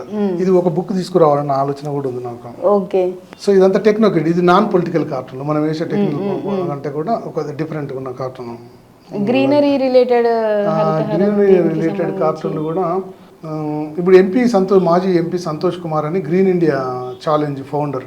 ఆయన మొక్కలు నాటే కార్యక్రమాన్ని చాలా ఉధృతంగా తీసుకొచ్చాడు. ఆ ఇన్స్పిరేషన్తో మొక్కలు నాటుతుంటే నాకు ఇంట్రెస్ట్ అనిపించి ఇవి 300 కార్టూన్లు వేసిన అప్పటికప్పుడు. మొక్కలు నరకకూడదు, మొక్కలు నాటాలి, చెట్లను పెంచాలి, వీటన్ని అంటే వీటిలో అవేర్నెస్ పెంచడం కోసం వేసిన కార్టూన్. అయితే ఇంకా నేను ఎక్కడో చదివా, కుక్కను పెంచితే మనిషి, మొక్కను పెంచితే మహర్షి. నాకు ఈ కొటేషన్ నాకు బాగా నచ్చింది. అరే భలే ఉంది అనిపించింది నాకు. దాని మీద అనిపించి అసలు ఈ మొక్కలు మీద కార్టూన్లు వేయాలి అని దాన్ని ఒక 300 కార్టూన్లు తీసిన. సో ఆ 300 కార్టూన్ కూడా బాగా మంచిగా అయింది. ఆ గ్రీన్ ఇండియా ఛాలెంజ్ వాళ్ళు బాగా ఇంప్రెస్ అయ్యారు. అది ఇంప్రెస్ అయ్యి ఏం చేసినట్టే ఒక కాఫీ టేబుల్ బుక్ చాలా గ్రాండ్గా బుక్ చేసి రిలీజ్ చేశారు. అది చూపెడతా. ముందు మనకు అంటే చెట్లు లేకుంటే ఇట్లా అయిపోతుంది. సో ఆక్సిజన్ కోసం అట్లా క్యూ లైన్ లో నుంచొని ఆక్సిజన్ కోసం అట్లా క్యూ లైన్ లో నిలబడాల్సిన పరిస్థితి వస్తుంది. అందరు క్యూ మాస్కులు అన్ని పెట్టుకొని చెట్టు లోపల ఉంటుంది. లోపల ఒక్కొక్కరు వెళ్ళి ఒరిజినల్ చెట్లు నరుక్కుంటూ వెళ్ళిపోతే మన ఫ్యూచర్ ఇంకా ఇలా ఉంటుంది అనేది ఇట్లా ఉంటుంది. అందరు మాస్కులు పెట్టుకొని చెట్టు కోసం అట్లా క్యూ కట్టి ఉండాల్సిన పరిస్థితి ఉంటుంది అని. నెక్స్ట్ ఇంకొకటి, అతను చెట్టు నరుకుతున్నాడు. యాక్చువల్గా నరికేది చెట్టును కాదు, తను నరుక్కుంటున్నాడు అని ఇక్కడ. అంటే ఇప్పుడు చెట్టు కూలినా ఆ వెంటనే అతను కూడా కూలిపోతాడు అన్నది ఉద్దేశం. అట్లా వేసిన కార్టూన్. చెట్టుతో పాటు లైఫ్ స్పాన్ కూడా అయిపోతుంది అనేది. ఒకటి నెక్స్ట్, ఇప్పుడు ఒక చెట్టును నరికితే ఇది కంప్లీట్ విజువల్. ఇప్పుడు చెట్టును నరికితే ఒక హార్ట్ షేప్ ఉంటుంది కదా, హార్ట్ బ్రోకెన్ అంటే హృదయం అంటే పగిలిపోతే ఎట్లుంటుంది. ఒక చెట్టును నరికితే అట్లా అయిపోయిందని, హృదయం బద్దలైపోయింది అన్నట్టు. చెట్టు కూడా ఒక హృదయం ఉంటుంది అన్న వేసిన కార్టూన్. ఇంకొక కార్టూన్ చూపెట్టడం. ఇది ఫార్మర్స్ ప్రొటెస్ట్. రైతులు అప్పుడు నిరసన వ్యక్తం చేసినప్పుడు ధాన్యం కొనడం లేదు అంటే గవర్నమెంట్ గిట్టుబాటు రాక ఫార్మర్స్ చాలా అతలాకుతలం అవుతుంటే ఒక్కొక్క మొక్క ఒక్కొక్క పిడికిల్లాగా అట్లా పెరిగిందన్న కాన్సెప్ట్ వేసిన కార్టూన్. సో గవర్నమెంట్ నుంచి సపోర్ట్ రాకపోయినా చెట్లు ఏవైతే రైతులు నాటారో అవే వీళ్ళని సపోర్ట్ చేస్తున్నాయి. సో అట్లా ఒక 300 కార్టూన్స్ వరకు వేసిన. సో దీనిలో మొత్తం ఒక 300 వరకు మీరు కార్టూన్స్ ఒక కాఫీ టేబుల్ బుక్ లాగా గ్రీన్ ఇండియా ఛాలెంజ్ వాళ్ళు పబ్లిష్ చేశారు. గ్రేట్ వర్క్ సార్ మీది నిజంగా. Thank you. అండ్ అలాగే కమింగ్ ఇప్పుడు చూసుకున్నట్లయితే ఎక్కడ చూసినా ప్రతి వర్క్లో కూడా ఏ ఇన్వాల్వ్మెంట్ అనేది చాలా అయిపోయింది. దానివల్ల చాలా ఇష్యూస్ కూడా వస్తున్నాయి. ఇప్పుడు మొత్తం ఏది ఎక్కడున్నా నడుస్తుంది. సో ఆ ఇంపాక్ట్ అనేది ఈవెన్ మీ దానిలో కూడా ఉందా? కార్టూనిస్ట్ లో కూడా ఎఫెక్ట్ ఏమన్నా ఉందా? నా పర్సనల్ ఒపీనియన్ ఏంటంటే ఏఐ అన్నది, ఆర్టిఫిషియల్ ఇంటెలిజెన్స్ అన్నది ఎవరికైనా సరే మనల్ని అసిస్ట్ చేయగలదు కానీ రిప్లేస్ చేయలేదు. అంటే మనకు కొద్దిగా మనకంటే హెల్ప్ చేస్తుంది అంతే. ఒక టూల్ అది, ఏ అనేది టూలే మనకు హెల్ప్ చేస్తే అంతే తప్పించి మనకు ఒక ఆల్టర్నేట్గా ప్రత్యామ్నాయంగా ఏ ఎప్పటికీ రాదు. అది ఎప్పుడు కూడా మనల్ని రిప్లేస్ చేయదు. ఇంకొకటి ఏంటంటే ఏ అన్నది కేవలం ఇప్పుడు ఒక కార్టూన్ వేసినా ఏమైనా చేసినా అది డేటా ప్రకారమే ఫాలో అయ్యి ఇస్తుంది మనకు. ఒక ఇమేజ్ ఇచ్చినా, కార్టూన్ ఇచ్చినా, ఐడియా ఇచ్చినా దానికి ఉన్న డేటా ప్రకారమే. కార్టూన్స్ అట్లా కాదు కదా, ఆడు హ్యూమన్ బీయింగ్, దానికి హృదయం ఉంటుంది. వాడు వేసే బొమ్మ హృదయం నుంచి వస్తుంది కాబట్టి ఏఐకి హృదయం ఉండదు. కాబట్టి ఎప్పటికి కూడా హృదయం ఉన్న మనిషిని ఒక డేటా బేస్ తో పనిచేసే అన్నది రీప్లేస్ చేయలేదు. రైట్. అది ఎంత చేసినా అది ఆర్టిఫిషియల్ గానే ఉంటుంది కానీ న్యాచురల్ గా అనేది ఆ థింగ్ అనేది ఇంపాసిబుల్. అది ఎప్పటికి కూడా కార్టూనిస్ట్ ని ఏ అన్నది రీప్లేస్ చేయలేదు. అండ్ అలాగే మీరు నేషనల్, ఇంటర్నేషనల్ ఎన్నో పోటీలకి మీరు వెళ్ళడం జరిగింది, పార్టిసిపేట్ చేయడం జరిగింది, అవార్డ్స్ కూడా గెలుచుకోవడం జరిగింది. ఎక్కువ మీకు అంటే అసలు ఎక్స్పెక్ట్ చేయండి మనం అంటే వెళ్ళి అక్కడ పార్టిసిపేట్ చేస్తాము, వస్తుందా రాదా అనే అసలు పార్టిసిపేట్ చేయడమే గొప్ప అనే థింగ్స్ కూడా కొన్ని కొన్ని ఉంటాయి, అలాంటి పోటీలు కూడా ఉంటుంటాయి. అలాంటి వాటికి మీరు వెళ్ళి మీది కూడా సెలెక్ట్ అవ్వడం లేకపోతే మీరు గెలుచుకోవడం లాంటివి జరిగినాయి ఏదన్నా మాతో పంచుకుంటారా? ఇటలీలో ఒక అంటే గ్రేప్స్ అన్న సబ్జెక్ట్ మీద ఒక కార్టూన్ వేసిన. గ్రేప్స్ లెంగు చైనా వాళ్ళు కాంపిటీషన్ పెట్టినప్పుడు అక్కడ ఒక కార్టూన్ వేసిన. ఎంతైనా ఒక కిక్ అన్నది ఒకటి ఉంటుంది.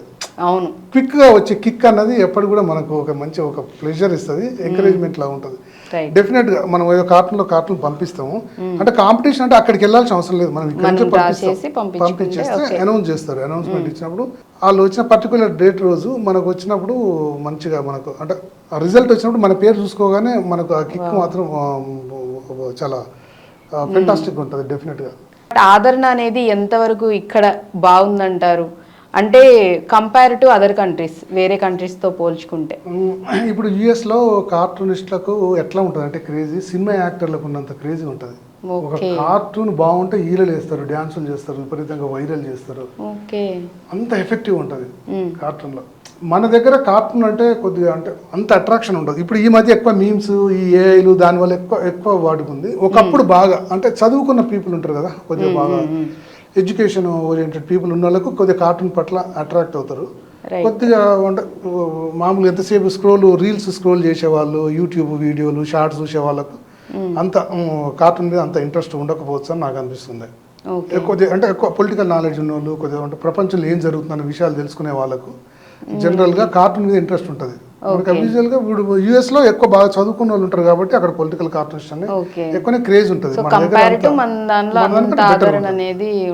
సినిమా యాక్టర్లకు ఉన్నంత ఇమేజ్ ఉంటాయి అక్కడ మన కార్టూనిస్ట్లకు, పొలిటికల్ కార్టూనిస్ట్లకు. అండ్ అలాగే నాకు ఎప్పటి నుంచి ఒక డౌట్ ఉంది సార్, ఏంటంటే ఎప్పుడు చూసినా వరల్డ్ అంటే కొన్ని ఫేమస్ థింగ్స్ అనేవి ఉంటున్నాయి వరల్డ్ వైడ్గా కూడా. వాటిల్లో పికాసో పెయింట్ అనేది అసలు అదొక అద్భుతం కిందే ఉంది కాబట్టి ఎందుకు అదంతా ప్రత్యేకం అనేది తెలుసుకోవాలని ఉంది. అంటే లైక్ దానికి యూజ్ చేసిన పెయింట్స్ వల్లనా, లేకపోతే ఆ డ్రా చేసిన విధానం వల్లనా, లేకపోతే ఆ పెయింట్లో ఏమన్నా మీనింగ్ఫుల్గా థింగ్ ఉండడం వలన అదంతా ఫేమస్ అయింది? ఇప్పుడు మీరు చెప్పిన అన్ని కూడా ఆ పెయింటింగ్ లో ఉండడం వల్ల ఉండడం వల్ల. యాక్చువల్గా మోడర్న్ ఆర్ట్ అంటే తెలుగులో అధివాస్తవిక చిత్రం అంటారు దాన్ని. మోడర్న్ ఆర్ట్ అంటే ఒక పోయం. ఇప్పుడు ఒక పోయం చదవగానే, ఒక హైకు చదవగానే మనకి ఎంటనే అర్థం కాదు, మనం డీప్ ఆలోచిస్తే దాంట్లో ఏదో ఉంది అన్నట్టు. సేమ్ ఒక పోయం లాగానే మోడర్న్ ఆర్ట్ అన్నా కానీ కొద్దిగా సో అది ఎక్కువ కనెక్ట్ అయ్యే వాళ్ళని అట్రాక్ట్ చేస్తుంది కార్టూన్. ఏదో ఆయన ఒక పెద్ద కన్ను పెట్టి ఒక ట్రయాంగిల్ షేప్ వేసి ఏదో మామూలు వేస్తాడు. జనరల్ మామూలుగా మనుషులు చూస్తే మామూలుగా బొమ్మనే కదా అనిపిస్తుంది. కానీ దాంట్లో అది తెలిసిన వాళ్ళకు, ఇప్పుడు కవిత్వం అర్థం చేసుకునే వాళ్ళకే కదా బాగా అట్రాక్ట్ అయ్యేది కవిత్వం. సో ఆ సెన్స్ ఉండే వాళ్ళకు, అంటే చూసే జనాల దృష్టిలో క్వాలిటీ ఉన్న వాళ్ళకు పికాసో పెయింటింగ్లు బాగా అట్రాక్ట్ అవుతారు. సో ఇదంతా ఏమంటారు దాన్ని, ఒక ఆ వేవ్ లెంత్ ఉన్న వాళ్ళకి అట్రాక్ట్ అయ్యే సబ్జెక్ట్ అన్నమాట. ఇంకొకటి సార్, ఇంటర్నేషనల్గా మనం మాట్లాడుకున్నాం కదా, ఇప్పుడు చైనా, జపాన్ అటు సైడ్ చూసినట్లయితే ఈ పెయింట్స్ ఏవైతే ఉన్నాయో, పెయింటింగ్ కానీ లేకపోతే కార్టూన్స్ కానీ, వాటికంటూ సపరేట్గా వీళ్ళు డ్రా చేసుకున్న తర్వాత, లేకపోతే మీరు అన్నట్టుగా పంపిస్తామన్నారు కదా ఇందాక కాంపిటీషన్స్కి, వాటికి అట్లా ది బెస్ట్ థింగ్స్ని పర్టికులర్గా అని కాకుండా వీక్లీనో లేకపోతే మంత్లీనో ఒక మ్యూజియం లాగా క్రియేట్ చేసుకొని అవన్నీ ప్లేస్ చేయటం, పబ్లిక్ని పిలవడం. ఇప్పుడు మనకి ఎట్లా మూవీస్ రిలీజ్ అయితే థియేటర్స్కి వెళ్తున్నారో, కొన్ని కంట్రీస్లో ఇలా పెయింట్స్కి, కార్టూన్స్కి కూడా సపరేట్గా పర్టికులర్ ఒక థింగ్ అనేది పెట్టడం, ఎగ్జిబిషన్ టైప్ అలా పెట్టి ఇన్వైట్ చేయడం, వచ్చి చూడడం. ఇంకొంతమంది వాటిని అంటే బాగా నచ్చిన వాళ్ళు వాటిని తీసుకోవడం కూడా జరుగుతుంది కదా. సో అది మన ఇండియాలో నడుస్తుంది అంటారా? ఎక్కడ ఇండియాలో తక్కువ అసలు కంపేర్ చేస్తే. ఇట్లా మీరు చెప్పినట్టు ఇరాన్లో, జపాన్లో ఎక్కువ ఉంటుంది. జపాన్లో నాకి ఈస్ట్ అని ఒకటి ఉన్నది, వాళ్ళు చేస్తారు ఎక్కువ అట్లా బాగా. మీరు అన్నట్టు సినిమా ఫంక్షన్ చేసినట్టు అంతకన్నా బాగా కూడా గ్రాండ్గా చేస్తారు. ఇరాన్లో irancartoon.com అని ఉంది. షుజాయిత్ తొబాయ్ అని ఒక కార్టూనిస్ట్ ఉన్నాడు, అతను కూడా బాగా irancartoon.com వెబ్సైట్ వాళ్ళదే. వాళ్ళు కూడా ప్రపంచంలో ఉన్న అందరికి కార్టూనిస్ట్ అందరూ ఇన్వైట్ చేసి ఒక పెద్ద ఫంక్షన్ చేస్తుంటారు ప్రతి ఏటా. సంవత్సరానికి చాలా సార్లు కూడా చేస్తారు. సో వేరే దేశాల్లో ఉన్నంత మన దగ్గర లేదు అది. ఒకవేళ మన ఇండియాలో ఉన్న దాంట్లో ద బెటర్ కేరళ వాళ్ళు చాలా చేస్తారు. ఎందుకంటే మనకున్న ఇప్పుడు మనం ఫాదర్ ఆఫ్ కార్టూన్స్, పొలిటికల్ కార్టూనింగ్ అంటారు కదా, అబు హబ్రమ్, శంకర్ పిల్లయి, వాళ్ళందరూ కూడా కేరళ నుంచి వచ్చిన వాళ్ళే. కేరళలో చాలా వర్క్ షాప్లు ఇచ్చాను. వర్క్ షాప్ అండ్ సో అంటే మీరు కూడా అక్కడ అలా ఎక్స్పో లాగా పెట్టినప్పుడు మీరు వెళ్ళి చూడడం జరిగిందా కేరళ? చూడడం కాబట్టి దాంట్లో పార్టిసిపేట్ కూడా చేయడం జరిగింది. ఓకే. దాంట్లో కొచ్చి, కోవలం, కొట్టాయం, తిరువనంతపురం అవన్నీ వాళ్ళు బాగా చాలా ఉత్సాహంగా చేస్తారు. క్యారీ టూన్ అని వాళ్ళు ప్రతి ఏటా ఒకటి చేస్తుంటారు. క్యారీ టూన్ అని, క్యారికేచర్ అండ్ కార్టూన్ అని. మీరు కార్టూనిస్ట్ గా చెప్పండి, మీకు ఎవరి కార్టూన్స్ బాగా డ్రా చేసిన ఎవరి బాగా నచ్చుతాయి, ఎవరు బాగా ఇన్స్పైరింగ్ అనిపిస్తారు? ఫస్ట్ అయితే నేను నా స్కూల్ డేస్ లో అయితే మోహన్ గారి కార్టూన్ బాగా, నాకు మోహన్ అని ఉదయం వేసేవాడు. తరువాత మీకు తెలుసా ప్రపంచంలో మహిళా కార్టూనిస్ట్ అత్యధికంగా నన్ను ఇన్స్పైర్ చేసిన కార్టూనిస్ట్ వాషింగ్టన్ పోస్ట్ అనే అమెరికాలో ఒక డైలీ పేపర్ ఉంది. దాంట్లో యాంటిల్ నాస్ అనే ఒక లేడీ ఉమెన్ కార్టూనిస్ట్.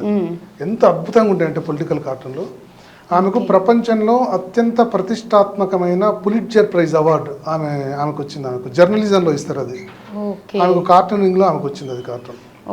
ఆమె అంతకుముందు వాల్ డిస్నీ యూరోప్లో అండ్ వాల్ డిస్నీలలో కొన్ని వాల్ డిస్నీ స్టూడియోలలో యానిమేటర్గా పనిచేసింది. తర్వాత ఇప్పుడు పొలిటికల్ కార్టూన్ వేస్తుంది యాంటిల్నెస్ అని. చాలా ఫైన్ లైన్ డ్రాయింగ్, స్ట్రోక్ కూడా బ్యూటిఫుల్గా ఉంటుంది. ఆమె నాకు ఇన్స్పిరేషన్. మహిళా కార్టూనిస్ట్ చాలా బ్యూటిఫుల్గా ఉంటుంది కార్టూన్. నేను వేసే కార్టూన్లో ఇన్ఫ్లుయెన్స్ ఎక్కువ కనబడుతుంటది. అంటే స్టైల్లో ఐడియాలు మాత్రం నా ఐడియాలు. అంతే. ఆమె కార్టూన్ వేయడం కాకుండా ఆ కార్టూన్ ఏమో పేపర్కి ఇస్తుంది. అదే కార్టూన్ ని ఆ పేపర్ సంబంధించిన వాషింగ్టన్ పోస్ట్ వెబ్సైట్ లో చిన్న యానిమేషన్ చేసి దాంట్లో పోస్ట్ చేస్తుంది. నేను ఆమె ఇన్స్పిరేషన్ తోనే నేను టీవీ లో జాయిన్ అయినా అట్లా యానిమేషన్ చేయాలని. అట్లా 2D 3D యానిమేషన్ 4 years చేసిన అక్కడ. సో అంత ఇన్స్పిరేషన్ కలిగించింది ఆవిడ అంటారు. కమింగ్ టు దీనిలో మీ ఫీల్డ్ లో ఉమెన్ ఉన్నారా, ఉమెన్ కార్టూనిస్టులు మన ఇండియాలో? మన ఇండియాలో ఇంతకుముందు నార్త్లో మంజుల పద్మనాభన్ అని కార్టూన్ వేసేవాళ్ళు. మంచి బాగా వేసేవాళ్ళు, మంచి పేరు వచ్చింది ఆమె కూడా. మన నార్త్లో బెంగళూరు నుంచి మాయా కామత్ అని ఒక మహిళా కార్టూనిస్ట్, ఆమె కూడా కార్టూన్ వేసేవాళ్ళు పొలిటికల్ కార్టూన్లో. ఆమె ఇప్పుడు చనిపోయింది. పొలిటికల్ కార్టూనిస్ట్లో మన తెలుగులో అయితే ఎవరు లేరు. సోషల్ కార్టూనిస్ట్లలో ఒకరిద్దరు ఉన్నట్టుంది, ఉన్నారు కానీ చాలా తక్కువ. సో ప్రపంచ వ్యాప్తంగా మహిళా కార్టూనిస్టులు చాలా ఉత్సాహంగా. ఇరాన్ లో బహార్ మొవాయిద్ బష్రీ అని ఒక ముస్లిం క్యారికేచరిస్ట్. ఎంత ఆమె ఏం చేస్తా అంటే, ఇప్పుడు మామూలుగా మనం బొమ్మలు గీస్తే ఒక గీత ఇట్లా గీస్తాం కదా, ఆమె ఏం చేస్తా అంటే ఒక్కొక్క చుక్కతో క్యారికేచర్ వేస్తుంది. అంటే ఇంకెంత కష్టం చూడండి. చుక్క చుక్క చుక్క ఒక్కొక్క చుక్క అద్దుకుంటా అంత బాగా, అంత బ్యూటిఫుల్ గా క్యారికేచర్. సో లైన్ లాగా ఉండదు, లైన్ డాట్స్ లాగా ఉంటుంది. ముక్కు గీయాలంటే ఇట్లా అనేసిస్తాం. ఆ ముక్కు గీయాలంటే కనీసం ఆమెకు 3 పూటల పని చేయాలి ఆ చుక్కలు అద్దాలంటే. ఇప్పుడు మీకు చెప్పినట్టు యాంటిల్నస్ కానీ, బహార్ మొవాయిద్ బష్రీ కానీ, అంజీ జోర్డాన్ అని ఇంకొక లేడీ కార్టూనిస్ట్ కూడా ఉంది యూరోప్ లో. ఇట్లా మహిళా కార్టూనిస్టులు ప్రపంచవ్యాప్తంగా చాలా మంది ఉన్నారు, కానీ మన దేశంలో తక్కువ. తెలుగులో అసలు లేరు పొలిటికల్ కార్టూనిస్టులు. అండ్ మీరు ఫ్లూట్ వాయిస్తారని విన్నాము. అసలు కార్టూనిస్ట్ నుంచి మళ్ళీ ఫ్లూట్ దీనిలోకి అసలు ఎలా? అంటే ఫ్లూట్ అనేది అసలు నాకు సంబంధం లేని విషయం. నిజానికి కూడా నాకు మ్యూజిక్, సంగీతానికి సంబంధించి సరిగమలు కానీ గమకాలు కానీ అవి ఏవి జీరో నాలెడ్జ్. అయితే మా ఊళ్ళో అంటే ఫ్లూట్ నేర్చుకోవడానికి చిన్న నేపథ్యం ఉంది. అది ఏంటంటే మా ఊళ్ళో ఎక్కువ కరెంటు కోతలు ఉండేవి. ఎప్పుడు చూసినా ఈవినింగ్ రాత్రి కూడా కరెంట్ పోయేది. కరెంట్ ఉంటే మనం బుక్స్ చదువుకోవడమో లేదంటే బొమ్మలు వేసుకోవడమో చేసేవాళ్ళం. కరెంటు పోతే చేయాల్సిన పని ఏంటి, ఏం చేయరాదు కదా. ఫ్లూట్ అయితే మనకు వెళ్తూ ఉండాల్సిన అవసరం లేదు, వాయించవచ్చు కదా. సో ఆ కరెంటు కోతల వల్ల నాకు ఫ్లూట్ వాయించాలని వచ్చింది. ఇంకొక నీటి కొరత కూడా మా ఊళ్ళో ఎక్కువ ఉండేది. అంటే ఎక్కడ చూసినా వాటర్ పైపులు బాగా కనబడేది ఇంట్లో. ఆ వాటర్ పైపులు సరిగ్గా సగాన్ని కోసేసి, అప్పుడు బ్యాంబూ ఫ్లూట్స్ కొనేంత అక్కడ అంత అవైలబిలిటీ లేకపోయేది. సో ఇంట్లో వాటర్ పైపులనే కోసి దాన్ని ఫ్లూట్ లాగా మార్చుకొని ఆ నైట్ టైంలో ఏం చేయాలని ఎటు తోచక ఫ్లూట్ వాయించాలని ఇంట్రెస్ట్ కలిగి అట్లా నేర్చుకుంటే అట్లా వచ్చింది.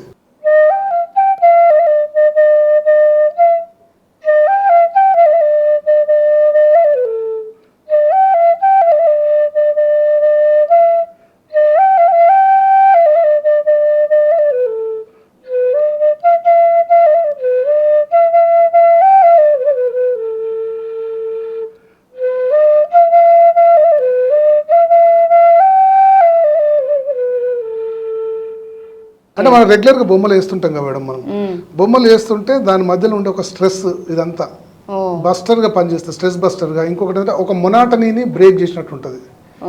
ఓవరాల్గా చెప్పాలంటే ఫ్లూట్ అన్నది నాకు నిజానికి కూడా ఒక మెడిటేషన్, ఒక మెడికేషన్, రెండు కూడా. అండ్ అలాగే మీరు లైవ్ లో కూడా కార్టూన్ గీస్తారని విన్నాం. సో మా కోసం లైవ్ లో గీస్తారా? షూర్.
వచ్చింది. ఓ మై గాడ్, మీ క్రియేటివిటీ. సీరియస్లీ సార్, క్రేజీగా ఉంది sir. Thank you so much. Best wishes to Nakshatra media plus. Sir లైవ్లో డ్రా చేసి ఇచ్చారనమాట. అసలు నెక్స్ట్ లెవెల్. అంటే నేను యాక్చువల్ నార్మల్గా కాకుండా మీ క్రియేటివ్ థాట్ అంటే ఎట్లా పెడతారా అన్న దీనికి అందుకే ఎగ్జైట్ అయ్యి అలా వెయిట్ చేస్తున్నా, ఎలా ప్రెజెంట్ చేస్తారు అని. బట్ నక్షత్రం కదా, పైగా మీరు సూపర్ స్టార్ అని నా ఉద్దేశం. మై గాడ్, నన్ను ఒక స్టార్ని చేశారు అయితే. Seriously thank you sir, thank you so much. Thank you ma'am. And అలాగే సార్, అంటే పొలిటికల్ కార్టూన్ అనేది అసలు ఎలా డ్రా చేస్తారు ఏంటనేది మాకు ఒకసారి చూపిస్తారా లైవ్లో మీరు? Sure madam.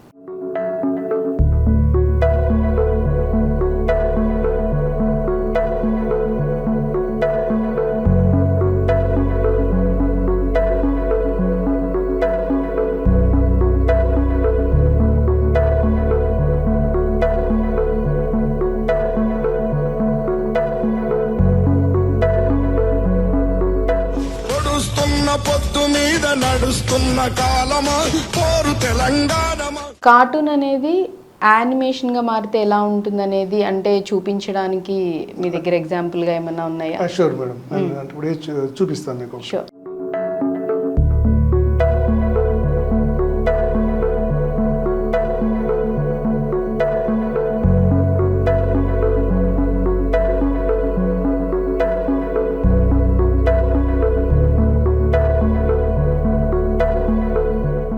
అండ్ అలాగే మీరు ఇందాక చెప్పారు, మీరు చేసిన కార్టూన్స్ ఏవైతే ఉన్నాయో గ్రీనరీకి సంబంధించినవి నచ్చి ఆ 300 వాళ్ళు పబ్లిష్ చేయడం జరిగిందని చెప్పారు. అండ్ అలాగే మీ ఓన్ కార్టూన్స్ పొలిటికల్ కానీ సోషల్వి కానీ మీరేమన్నా వాటిని బుక్స్ రూపంలో చేసి పబ్లిష్ చేయడం లాంటిది ఏమన్నా జరిగిందా? మన తెలంగాణ గవర్నమెంట్ కల్చరల్ డిపార్ట్మెంట్ నేను వేసిన ఉద్యమ కార్టూన్ల మీద ఉద్యమ గీత అని ఒక పుస్తకం వేసింది. ఓకే. ఉద్యమ గీత అన్నది మన government cultural department cartoon books వేసింది. లైక్ ఇంకిలా రెగ్యులర్ ఆ రోజు అయిన కార్టూన్ మనం ఇంతకుముందు అనుకున్నాం ఉద్యమంలో అయిన ప్రతి ఇన్సిడెంట్ మీద వేసిన కార్టూన్. అప్పుడు తెలంగాణ ఉద్యమం జరుగుతప్పుడు ఒక తెలంగాణ కామన్ మ్యాన్ ని రిప్రజెంట్ చేస్తూ ఇట్లా గుండె చీల్చుకుంటే తెలంగాణ షేప్ లో ఒక ఫామ్ అయినట్టు ఒకటి. సో తెలంగాణ ఉద్యమం టైంలో ఛాతి అన్నది చీల్చుకుంటే అది తెలంగాణ షేప్ లో వచ్చినట్టు. అట్లా ఆంజనేయ స్వామి హార్ట్ లో రాముడు ఉన్నారు. ఇట్లాగా తెలంగాణ బిడ్డలకి వాళ్ళ హార్ట్ లో తెలంగాణ స్టేట్ కావాలి, మాకు రావాలనేది ఉంది అనేది మీరు సింబాలిక్ గా చూపించారు. ఇంతకుముందు మనం శ్రీకాంతాచారి అనుకున్నాం కదా, అవును, అది కూడా ఒకసారి చూపెడదాం పనిలో. శ్రీకాంతాచారి ఒంటి మీద కిరోసిన్ పోసుకొని ఉన్నప్పుడు ఆ మంటల సెగ ఒక తెలంగాణ మ్యాప్ లాగా, ఆ మంటల సెగ అనేది సెంట్రల్ వరకు పాకి తెలంగాణ స్టేట్.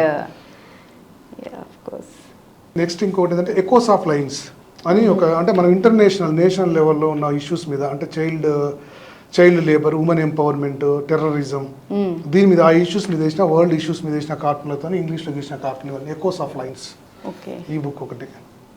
సో ఈ 3 పుస్తకాలు వచ్చినాయి, ఎకోస్ ఆఫ్ లైన్స్, ఉద్యమ గీత అండ్ హరితహాసం అండ్ 3 టోన్స్. ఈ 3 పుస్తకాలు కూడా బీఆర్ఎస్ గవర్నమెంట్లో కేసీఆర్ గారు ప్రగతి భవన్లో 3 బుక్స్ని వారి చేతుల మీద వారు ఇనాగరేట్ చేశారు.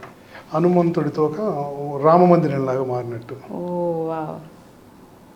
అట్లే ఇంకొకటి రామునితో కపివరిండిట్లని అని ఒక పద్యం ఉంది తెలుగులో. దాన్ని రాయరా కొంతమంది ఏం రాస్తారంటే రామునితో కపివరిండిట్లని.